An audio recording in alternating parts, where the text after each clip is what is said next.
Hello guys, good morning. Ayan, magluto po tayo ng pagkain ng driver. Tanghali na kasi fasting si Amo. So tanghali na ako nagising. 9 na ako nagbangon.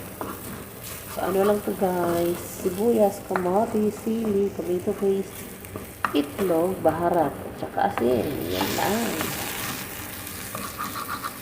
Ito po yung almusal ni driver.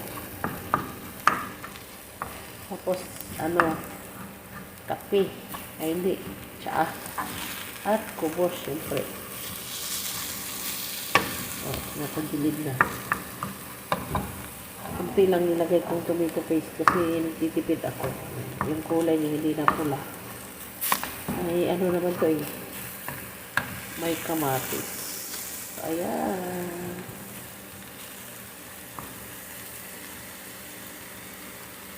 Shout out sa lahat ng mga kay YT friends ko at saka sa lahat ng mga subscribers ko kasi hindi naman lahat nanonood is nagsa-subscribe. And Happy New Year sa lahat! Yan.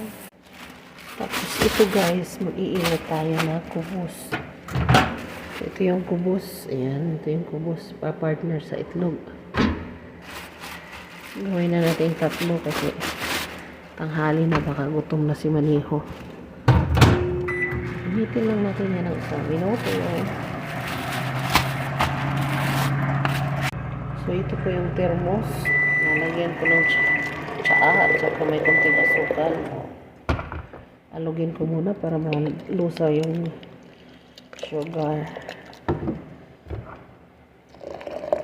Ay, nahulog. Nahulog tuloy.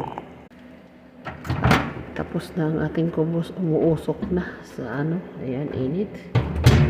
So, ayun guys, ihatid na natin ang kanyang pagkain almusal. Ayan. Maraming salamat para kay, Lolo Whitey kasi na ako ng 3 minutes na shorts. Ayan, maraming salamat. At ito po yung unang-unang 3 minutes shorts video ko po.